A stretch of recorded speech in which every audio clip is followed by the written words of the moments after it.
mundo lá fora nos chama e precisamos voltar, porque nós não somos do mundo, não é? Mas nós estamos no mundo. E nós temos que brilhar no meio deste mundo de trevas, né? Nós somos sal e luz nesse mundo todo. Daniel capítulo 6, vocês com certeza já leram o capítulo. Pé na cova e fé em Deus.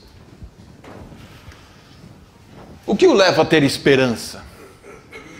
O que o leva a ter essa motivação de continuar a trabalhar, estudar, a pesquisar, a viver, a perseguir? Será que você é aquele que morre de medo de morrer? Tem gente que morre de medo de morrer.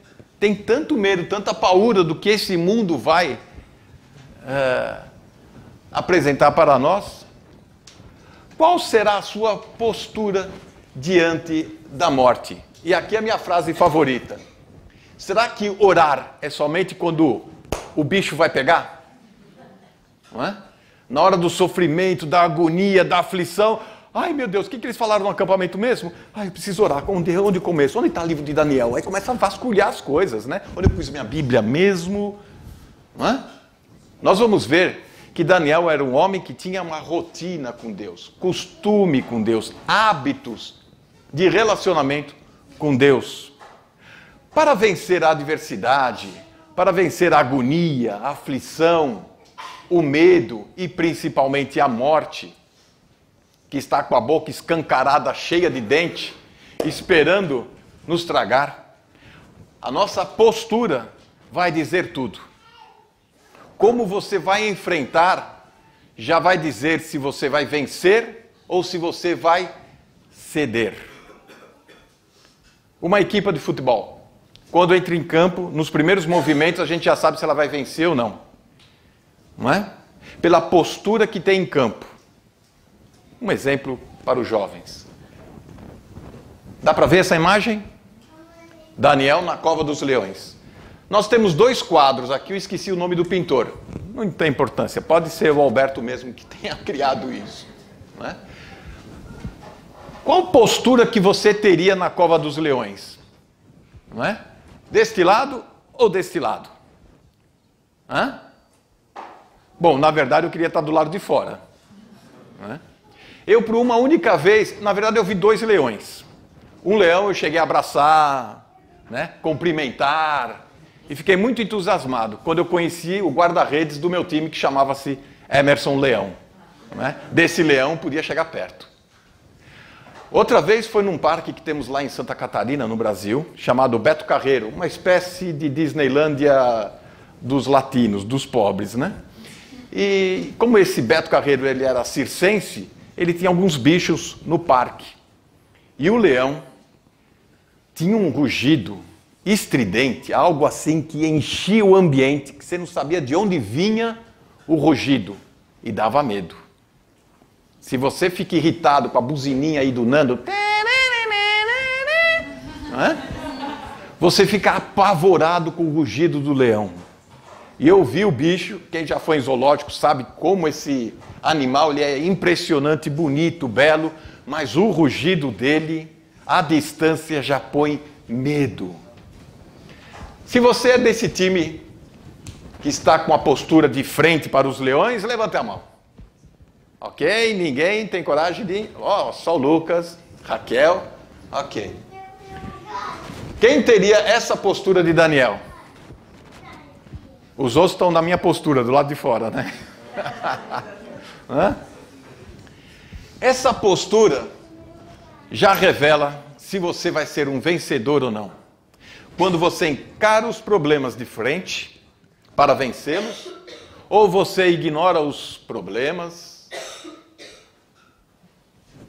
e olha para o alto. Né? Ergo meus olhos para o monte, de onde me virá o socorro. Olha, de frente e de trás os leões iam fazer a festa de qualquer jeito, não é verdade? A divisão do texto é o seguinte. Nós estamos no ano 536. O nosso amigo Daniel, que No domingo à noite, quando chegamos aqui, era um garoto de 18 anos e uma semana envelheceu 84 a 86 anos de idade. Semana passa rápido, os anos chegam, né, numa velocidade tal, e ele já é um senhor idoso e não está reformado. Né? Foi convocado a participar do novo império que estava se erguendo, Medo-Persa, por Dário. Ora, mesmo uma pessoa já de avançada idade, ele ainda tinha valor, respeito, autoridade no meio de um mundo pagão, idólatra, um mundo longe de Deus. Podemos ganhar o respeito, podemos ganhar notoriedade, mesmo diante de um mundo adverso e pagão.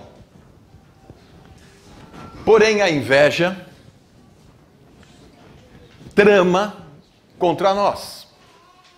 Nós vamos ver que aquele que quer viver neste mundo de forma piedosa, diz lá Paulo na carta a Timóteo, o jovem Timóteo, sofrerá perseguição. Quer viver piedosamente? Quero. Quer seguir a Jesus? Quer. Vai sofrer perseguição. Perseguição traiçoeira ainda, né? O grupo que está com ele, trabalhando com ele, do lado de Daniel, é um grupo traiçoeiro. Ora, outra vai querer derrubá-lo. Do verso 19 a 24, nós vamos vê-lo na cova dos leões. E não diz muito, só diz que ele entrou na cova dos leões e de manhã estava ele lá. E qual era a musiquinha de ontem? O abraço? Não era? Acho que quando ele caiu na cova do leão, ele cantou aquela música, né? Um abraço naquele ponto de encontro, né? Com os leões. Não fala mais nada. O enfoque é o rei que está preocupado com o homem íntegro. E por fim, nós temos mais um arauto do rei.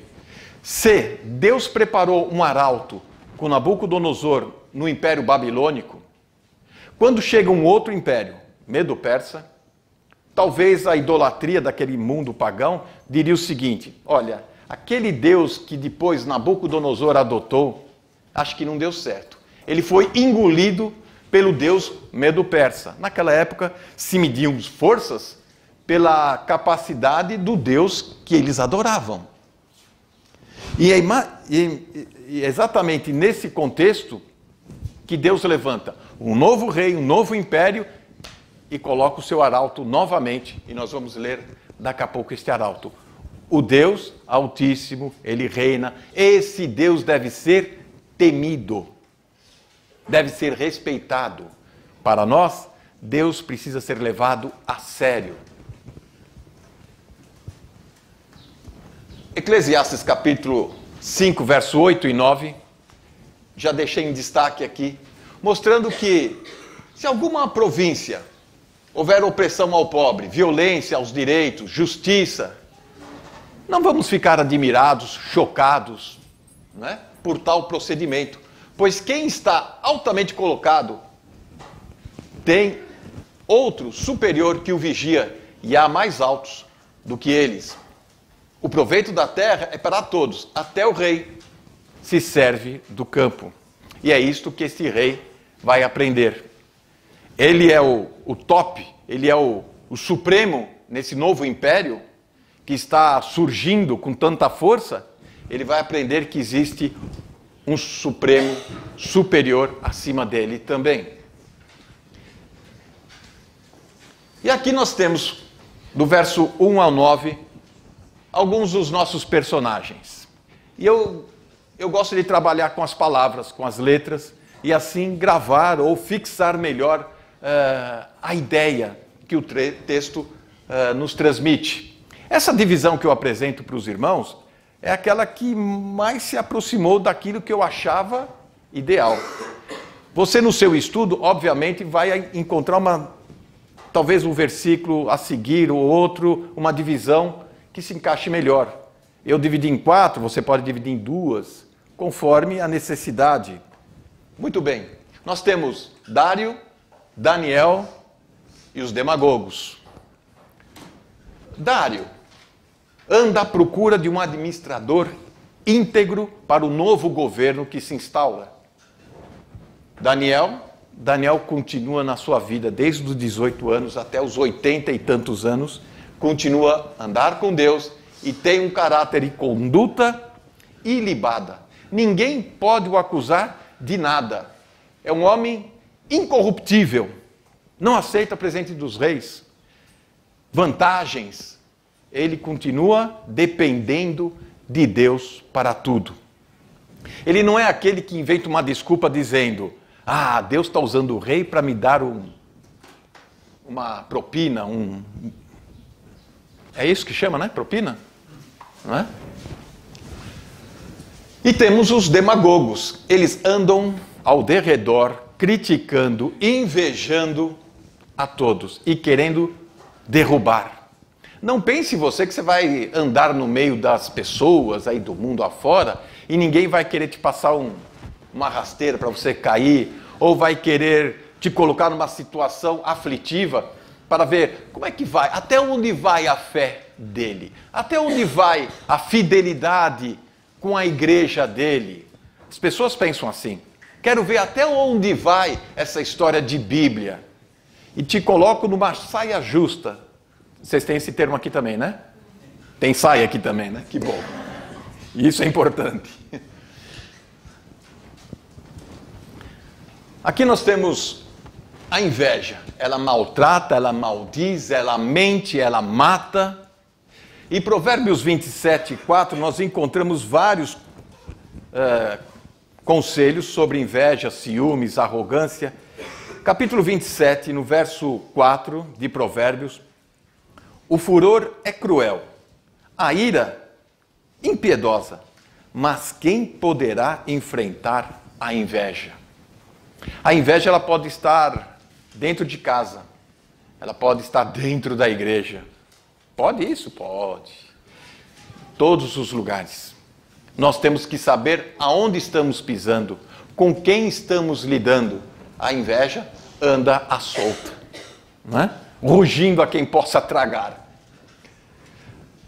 Essa não é a sabedoria que vem do alto, mas ela é terrena, animal e diabólica. O que estes administradores, concorrentes de Daniel, e que foram preteridos pelo rei, eles tramam sabiamente, astutamente, para derrubar e atrapalhar a vida de um crente, de alguém que leva a Deus a sério. Temos que tomar cuidado porque os demagogos, eles andam em bando, querendo nos surpreender em alguma coisa. Para vencer o inimigo, a gente precisa conhecer a estratégia do inimigo, ou no mínimo, conhecer aonde o inimigo se esconde, ou onde estão os inimigos, que às vezes... Vamos caminhar um pouco. Quando se teme ao Senhor, não há nada o que temer, não é? Atos capítulo 5, no verso 29, os apóstolos, logo no início, eram perseguidos, foram presos, e as autoridades na época os lançaram na prisão, os açoitaram, e eles dizem assim: olha, a gente não teme a vocês, nós tememos a Deus, não é? A verdadeira fé é a fraqueza do homem apoiando-se na força de Deus, diz Moody. E falamos muito de fé aqui. Você pode ter fé em vários sítios, mas a fé no Filho de Deus é que faz toda a diferença. Conhecer ao Senhor Jesus, conhecer o que Ele tem para nos ensinar através da graça, vai nos dar capacidade para enfrentar situações adversas. Daniel não conhecia Jesus. Daniel não sabia das cartas de Paulo. Daniel nunca imaginava o que viria a seguir. Mas ele conhecia o Deus que ele servia, debaixo da lei. Nós vimos no texto, e cantamos há pouco, que Daniel orava 3 vezes ao dia. De manhã, de tarde, à noite, aquela coisa. Aí você pode falar: puxa, tá bom, né? O que ele fazia? Ele simplesmente obedecia um pré-requisito da lei. Ele cumpria a vontade de Deus debaixo daquela administração.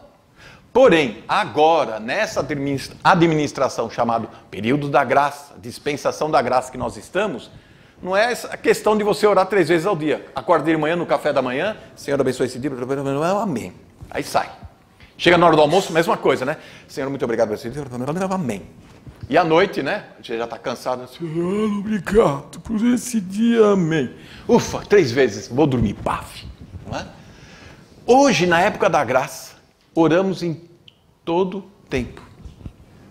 Por que oramos em todo tempo? Porque o Espírito de Deus habita em nós. Podemos conversar com Deus, trocar frases curtas com Deus. Você não troca no WhatsApp frases curtas com um amigo? Assim você troca com Deus. Senhor, precisando de um entendimento nessa situação, eu preciso daquela outra. Não é? Jeremias 32, 27 diz, não há nada impossível para Deus. Não há nada grandioso demais que Deus não possa. E o caso de Daniel era esta situação. Vamos ler então os primeiros versos de Daniel capítulo 6.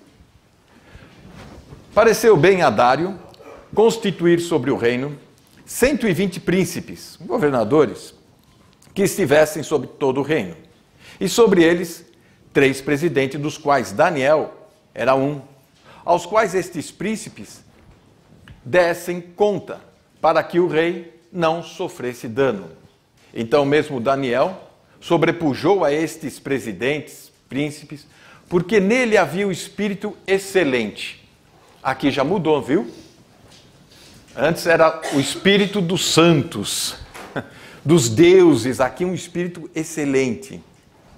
O rei pensava constituí-lo sobre todo o reino. Então os presidentes, príncipes, procuravam achar ocasião contra Daniel a respeito do reino, mas não podiam achar ocasião ou culpa alguma, porque ele era fiel.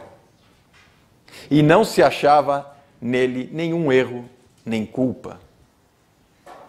Então estes homens disseram, nunca acharemos ocasião alguma contra esse Daniel, se não acharmos contra ele na lei do seu Deus.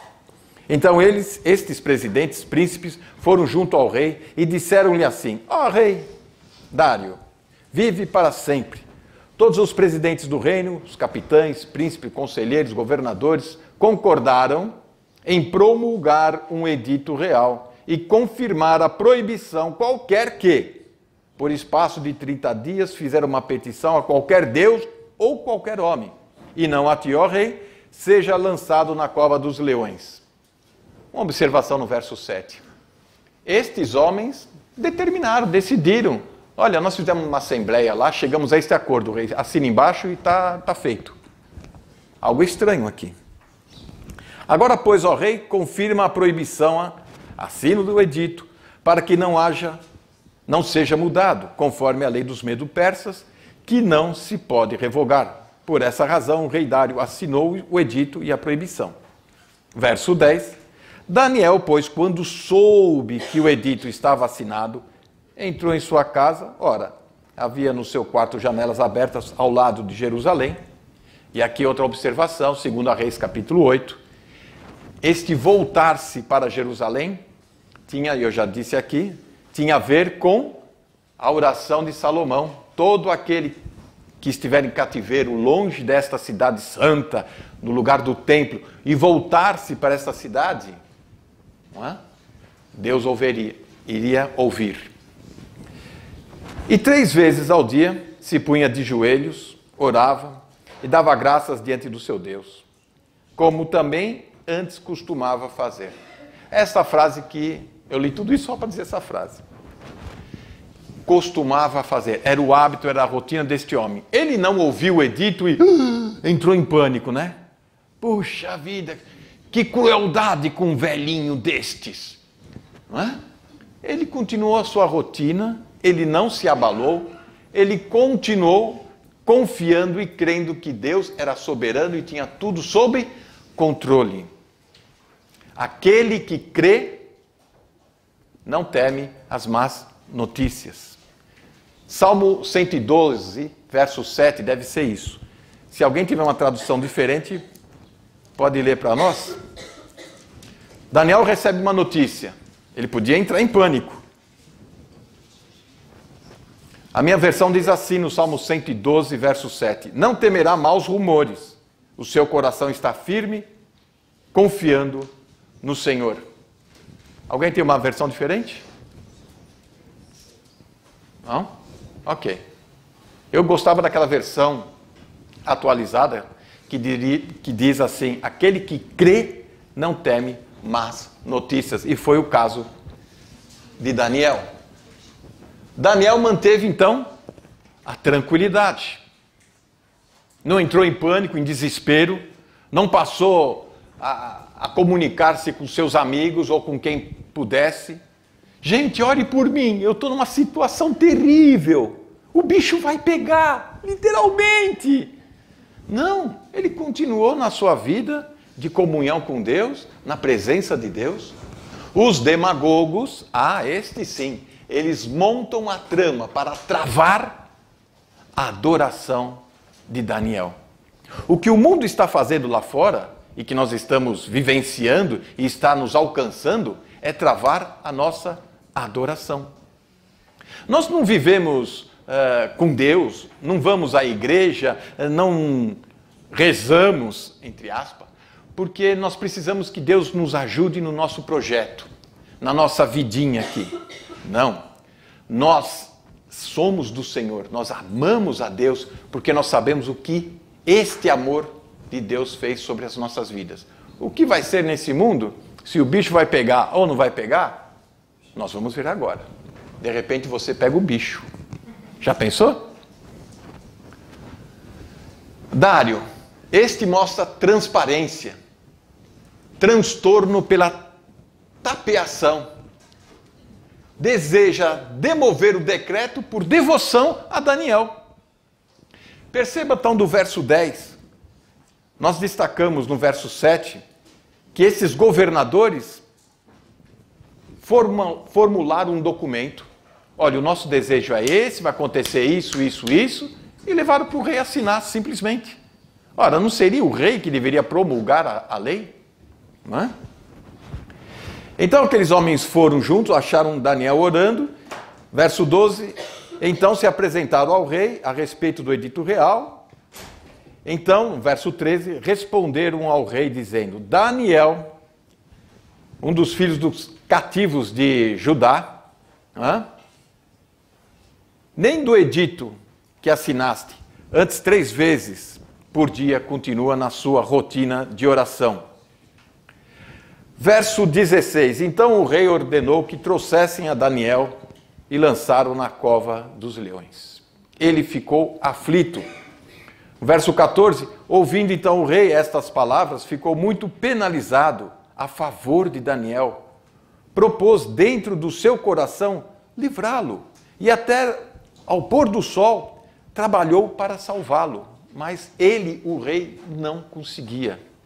O grande soberano não conseguiu resolver o problema. Muitas vezes nos recorremos a grandes autoridades para solucionar um problema, nos ajudar em alguma causa, mas em vão. Então aqueles homens, verso 15, foram junto ao rei e disseram: sabe, ó rei, que a lei dos medos e persas, que nenhum edito ou decreto que o rei estabelece pode ser mudado. E aí não tinha jeito. O rei fez de tudo para mudar a situação e não teve jeito. Não dependa e não queira depender do mundo lá fora, dos homens lá fora, para te socorrer, para livrá-lo ou para ajudá-lo. A nossa força vem do Senhor. A nossa dependência é do Senhor. Deus pode usar estes grandes homens que estão por aí? Pode. Deus pode usar pessoas do mundo para nos ajudar? Sim. Nabucodonosor ajudou, de certa forma, Daniel, e aqui Dário, de certa forma, vai ajudar, mas não do jeito que a gente espera ou deseja. Isso aqui eu acho que eu vou até pular. Por quê? Começam a discutir quem era esse Dário. Né? Dário é uma pessoa muito estranha e esquisita. E todos querem saber de onde ele veio, de que família ele é.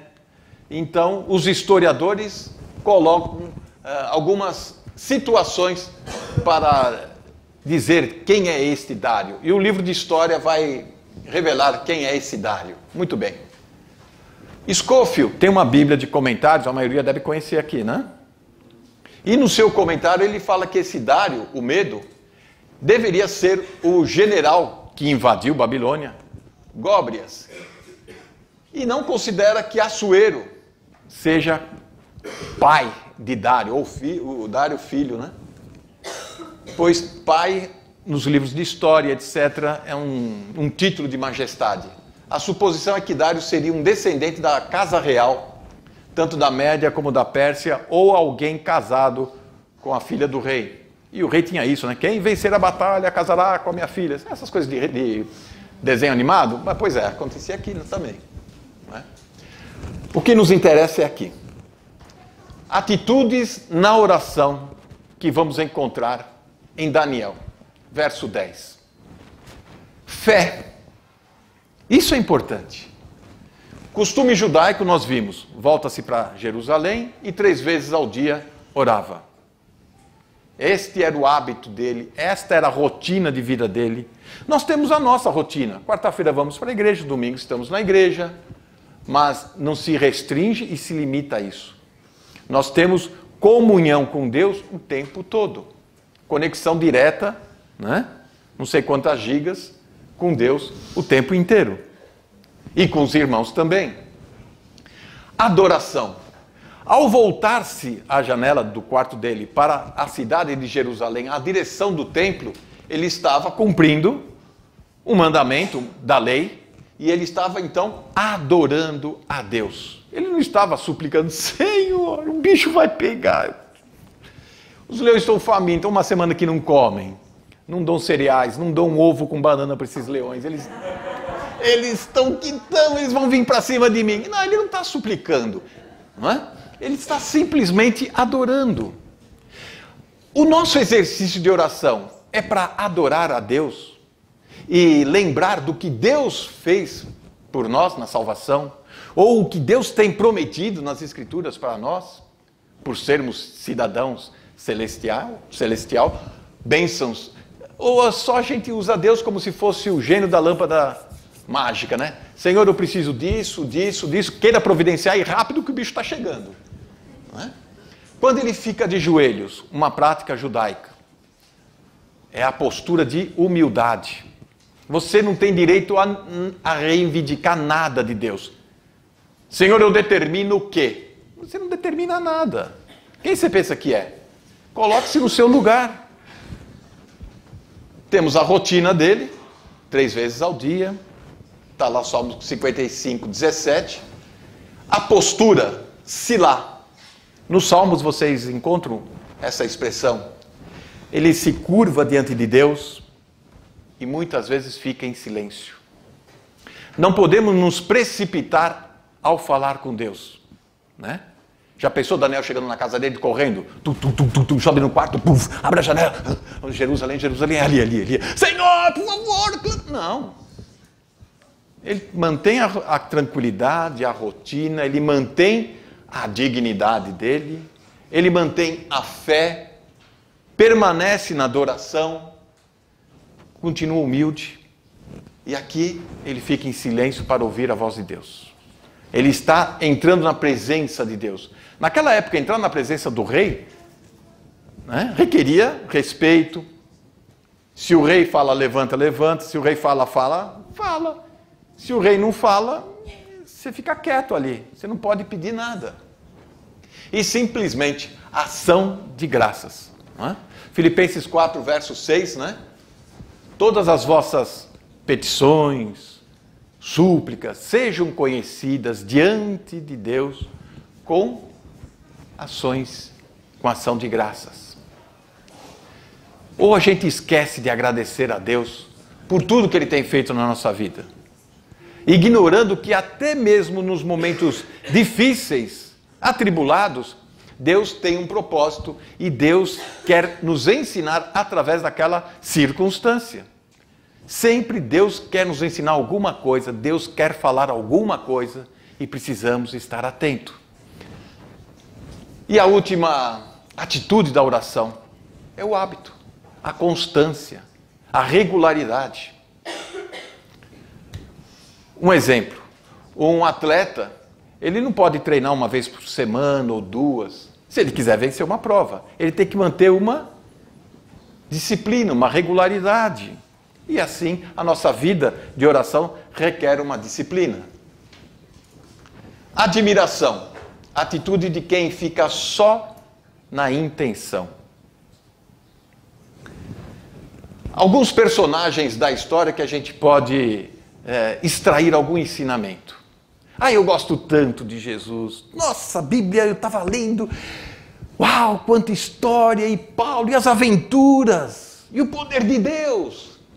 Herodes, quando prendeu João Batista, deixou no cárcere. Marcos capítulo 6, lá no verso 20, diz que, hora e vez, Herodes chamava João para conversar, não é? Para tomar uma imperial, não é? No fim do dia. Ele gostava de ouvir João, mas ele não tomava nenhuma atitude. Tomava imperial, né? Porque ele era o imperador, né? Ok? O trocadilho besta aqui, funcionando. Né? E mandou depois o quê? Decapitá-lo. Muitas pessoas gostam de ouvir as histórias da Bíblia, gostam de ouvir pregadores, gostam de ouvir músicas que falam da paz, do amor, da paixão.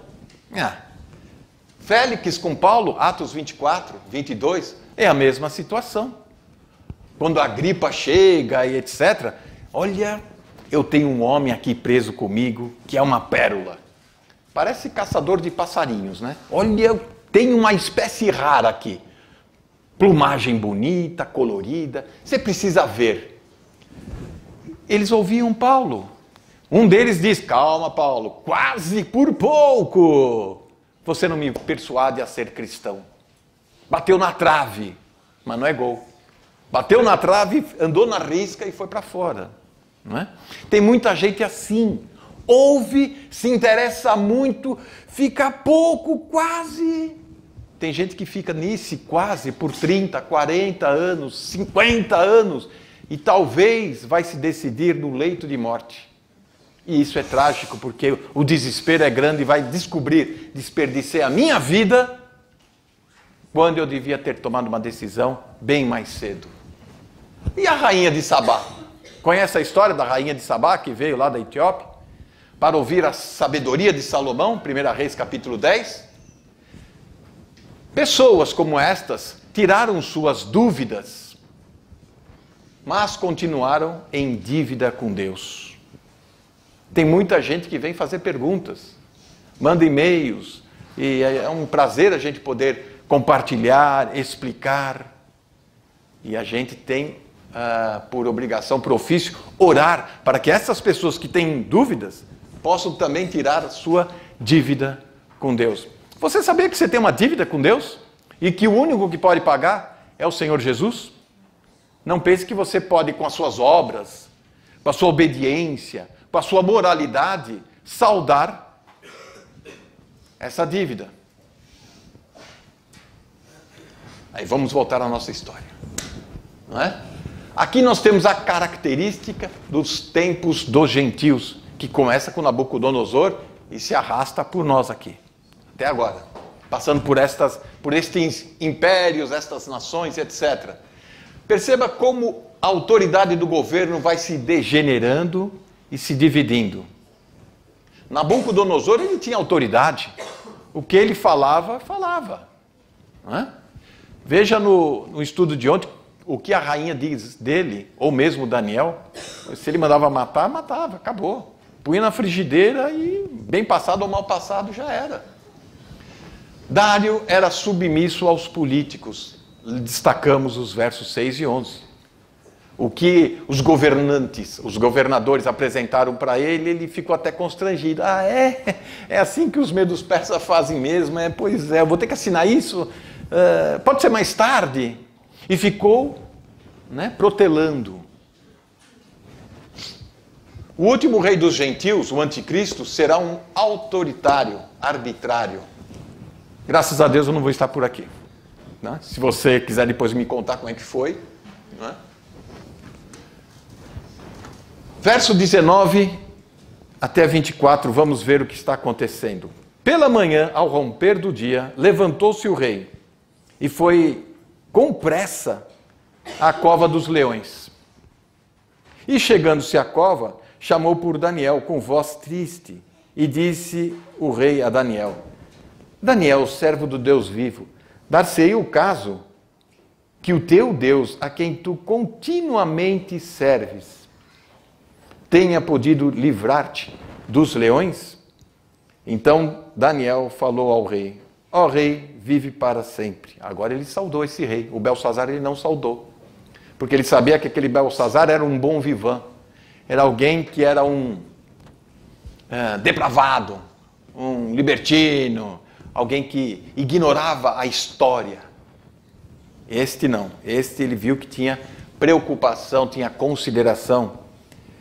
E aí vem a resposta: o meu Deus, verso 22, enviou o anjo, fechou a boca dos leões, para que não me fizesse dano, porque foi achada em mim inocência diante dele, e também contra ti, ó rei. Não tenho cometido delito algum. Então o rei muito se alegrou em si e mandou tirar Daniel da cova. Assim foi tirado Daniel da cova e nenhum dano se achou nele, porque crera no seu Deus. Aquele que crê não teme más notícia. Aquele que crê, mesmo estando na garganta da onça, aqui o caso era o leão, né? Deus o livra. Deus envia alguém para o socorrer. No caso aqui, o anjo. Não é? Quando você não tem mais alternativa, ou quando você nunca imagina de onde pode vir a solução, Deus aponta uma solução. Já pensou o medo de Daniel na cova? Ele está lá com aqueles bichos, não querendo se mover. Porque se qualquer movimento, o bicho pula, né? Então Daniel deve ter ficado ali, né? Quietinho, né? Tremendo, claro, porque era ser humano, né? Ele está lá, né? Aí de repente aparece um anjo. Um anjo. Né? Abaixa essa asa. Fica quieto. Né? E o anjo vai lá e... Esperava contra a esperança. Ele acreditava no Deus do impossível. Abraão também creu no Deus do impossível. Está lá em Romanos 8:18. Ele expressou o desejo de livramento divino, encaminhou-se à cova dos leões, entristeceu-se num lamento sincero. Mais ou menos deveria ser assim a cena. Ele lá embaixo, pregando para os leões, porque aí já fez amizade a noite inteira. Sabe como é, né? A noite é romântica, não é? Aí o rei aparece lá em cima, né? Com aquele apito, para acordar Daniel, né? Para acordar Daniel. Aí Daniel, ô rei, bom dia, tudo bom? Ah, estamos aqui e tal, não sei o quê. O anjo acabou de sair. Você entrou por essa porta, o anjo foi para lá, né? E o pessoal quer saber aqui qual é a hora do pequeno almoço. Não é? Seria esse talvez um modelo. Eu não tenho muito interesse em saber como que seria essa cova. Agora alguém vai perguntar, mas por que jogou Daniel na cova dos leões e não jogou na fornalha? Será que alguém pensou assim? Bom, na fornalha já jogamos 3 e não deu certo. Então agora vai nos leões, que é garantido, porque, olha, se escapar de um leão, de 2 ou 3 não escapa. Certo? Lembra que você está agora no ano 536, não está mais no ano de 580. Agora você já está no outro império, Medo-Persa, que tem outras estratégias de tortura, né? E de pena de morte. Então essa aqui era a escolhida. Agora, não saia daqui pensando o seguinte: bom, se eu tiver fé com Deus, eu vou sair chutando o leão, não é? Não, não é assim também. Por quê? Nem todo servo fiel do Senhor é liberto das provações e da morte de alguma forma milagrosa. Nem todos escapam dessa forma. Escaparam porque Deus tinha um propósito além daquele que Daniel poderia ver e entender. Exemplo, nós temos aqui Atos capítulo 12. Tiago, aquele Tiago do barquinho, não é? Tiago, João no barquinho. Ele foi decapitado pelo rei. Não teve chance. Em seguida o rei viu que fez sucesso. Não é? Ele falou, vou prender Pedro e amanhã ou depois é mais esse que vai e a malta política, religiosa, judaica vai votar em mim nas próximas eleições. Ora, um foi decapitado. Versos depois, em Atos 12, Pedro é libertado da prisão. De novo aquele anjo. Acho que aquele anjo fala assim, ai, quanto serviço. É na cova dos leões, é numa prisão. E aquele anjo vai. E vai livrando um, vai livrando o outro. Não é? Hebreus capítulo 11 é conhecido como o capítulo da galeria da fé. Triunfos poderosos, milagres extraordinários. Mas ao final do capítulo 11, no verso 36 em diante, nós vamos encontrar alguns servos fiéis que foram cerrados ao meio, mortos, decapitados. E aí, como é que explica isso? Hã? A fé era igual. Opa! What's happened? Volta, volta, volta, volta, volta. Voltou. Não, não voltou. Por que não voltou? Aqui. Tá? Vocês estão com pressa? Vai logo, Alberto, termina isso aí. Mais um pouquinho. O que nós queremos dizer é o seguinte, seja lá o que for que vai acontecer, continue crendo, continue confiando em Deus, continue mantendo a sua fé. Se Deus vai livrar, e tem lá os seus métodos, Deus livra. Se Deus não livrar, não acontecer nada novamente, continue crendo. Seja um mordomo fiel. Outros homens, como está lá em Hebreus 11, foram com a cabeça a prêmio. Foram decapitados, cerrado ao meio. Isaías provavelmente foi um deles, cerrado ao meio. Não é? Mas a fé era igual. O destino, nem sempre. A preservação de Daniel da morte certa tem um paralelo com a ressurreição de Jesus. Por quê? Após uma noite com as feras, ele saiu com vida. E assim ele cumpre a lei que ele foi submetido, imposto, que o condenava. Saiu com vida, bom, eu cumpri a pena. A lei dizia o seguinte, desobedeceu, cova dos leões. Passou a noite lá nos leões, os leões não quiseram ele, deram um cheirinho nele, né? Lamberam Daniel, carne velha, não queremos. Alguma coisa. Hã? Existem sempre estes paralelos que os comentaristas fazem, e que é curioso. Por fim, o impacto desta fé que causou em Dário. Podemos ver o testemunho de Daniel que ele provoca no rei. O rei se alegrou, no verso 23, o rei o libertou, examinou, e no verso 24, para encerrar, nós vamos ver assim, e ordenou o rei, e foram trazidos aqueles homens que tinham acusado Daniel, e foram lançados na cova dos leões. Ele, seus filhos, suas mulheres, e ainda não tinham chegado ao fundo da cova quando os leões se apoderaram deles. Vocês querem os detalhes? Né? Imagina a cena. Né? Despedaçando aquela turma toda, né? E Daniel saindo assim, opa! Né? Lembra um outro exemplo que acontece? Que está lá na história de Naamã, não é? Que fez uma forca, e etc. A forca foi para ele. Como Deus trabalha invertendo as coisas. Esse é o testemunho do rei. Então o rei escreveu a todos os povos, nações, línguas que moram em toda a terra. Paz vos seja multiplicada. Da minha parte é feito um decreto pelo qual em todo o domínio do meu reino os homens tremam e temam perante o Deus de Daniel, porque ele é o Deus vivo, que permanece para sempre. O seu reino não se pode destruir, o seu domínio durará até o fim. Diferenças de decretos. Dario mostra que é um administrador, um admirador, e não um adorador do Deus de Daniel.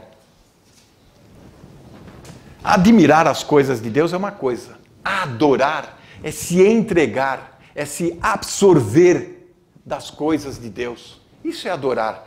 Adorar é você querer fazer parte daquilo.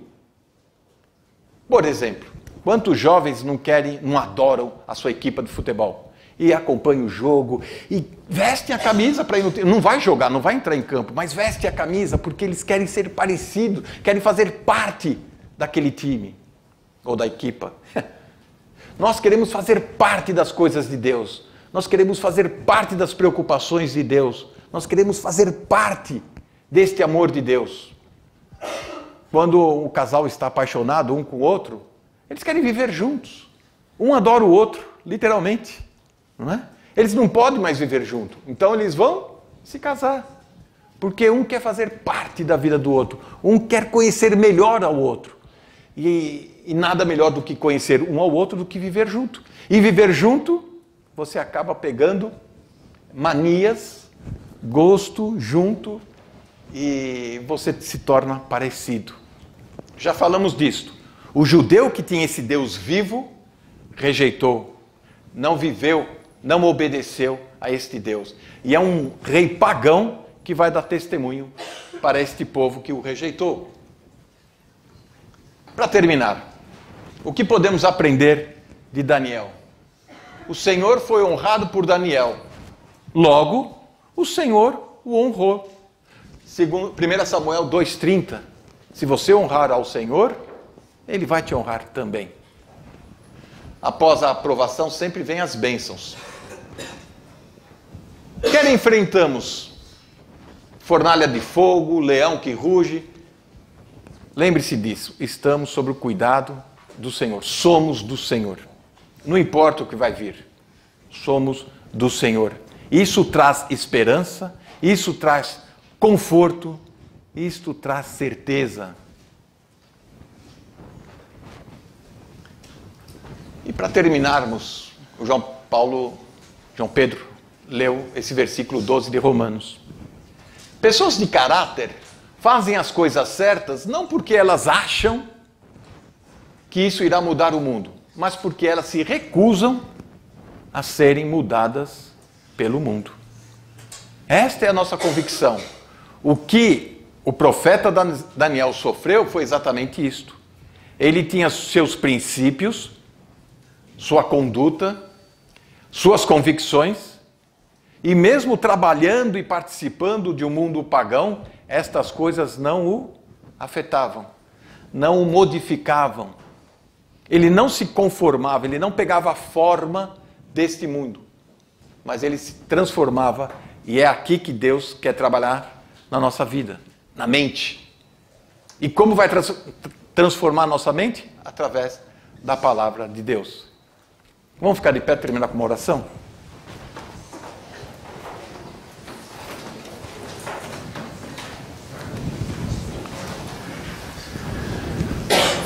Ó Deus, nesse instante, tantas coisas foram ditas e faladas nestes primeiros capítulos de Daniel, do seu comportamento, das suas convicções e principalmente do seu caráter.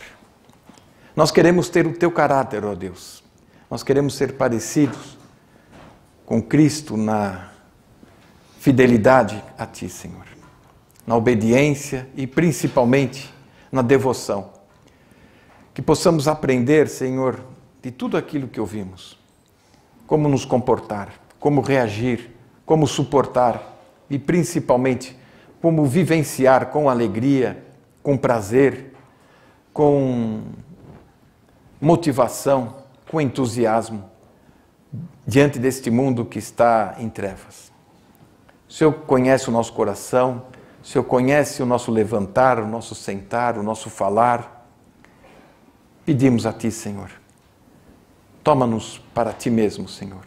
E faça-nos, ó Deus, servos de Ti. No nome santo do Senhor Jesus. Amém. Não sei como